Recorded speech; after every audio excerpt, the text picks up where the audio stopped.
చేస్తారు. చాలా మంది ఉన్నారు కమ్యూనిటీలో. మనం అంతెందుకు, ఒకవేళ మనం ఇన్స్టాగ్రామ్ లో మన వీడియో ఒకటి 1 మిలియన్ పోయింది అంటేనే కుళ్ళుకునే వాళ్ళు, మన గురించి బ్యాడ్ గా ప్రమోట్ చేసే వాళ్ళ జనరేషన్ కి వచ్చేసాం మనం ఇప్పటికే ఆల్రెడీ. కాబట్టి నేను ఏమంటానంటే, ఎంత నువ్వు కిందకి లాగినా నేను అంతే పైకి వెళ్తా.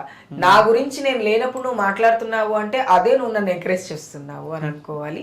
అండ్ ఎంకరేజ్ విషయానికి వస్తే మా ఫ్యామిలీ అందరూ ఎంకరేజ్ చేస్తారు.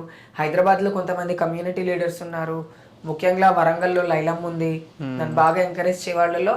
మొత్తం తెలంగాణలో లైలమ్మ, మొత్తం ఇండియాలో లక్ష్మీనారాయణ త్రిపాఠి, హైదరాబాద్ లో చూసుకుంటే నగ్మమ్మ. వీళ్ళు ముగ్గురు 3 పిల్లర్స్ నాకు, 3 పిల్లర్స్ ఇన్ మై లైఫ్ కమ్యూనిటీలో. కమ్యూనిటీ తర్వాత ఇంకెవరన్నా బాగా ఎంకరేజ్ చేస్తారంటే మా ఆయన. ఆబ్వియస్ గా he loves me a lot and he encourages me lot. నేను ఇంటర్వ్యూలో వేసుకున్న డ్రెస్ దగ్గర నుంచి, నా హెయిర్ స్టైల్ దగ్గర నుంచి, నేను ఏదైనా తప్పు మాట్లాడితే ఇలా కాదు ఇలా మాట్లాడి ఉండవలసింది అని నన్ను దగ్గరుండి చెప్పేటువంటిది మా హస్బెండ్.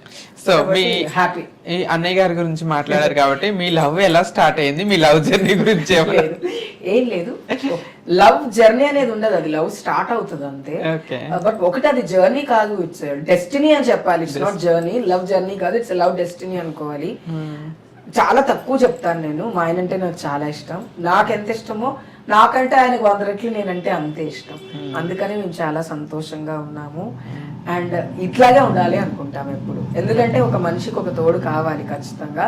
నాకు ఆ తోడ భగవంతుడు ఇచ్చినందుకు నేను చాలా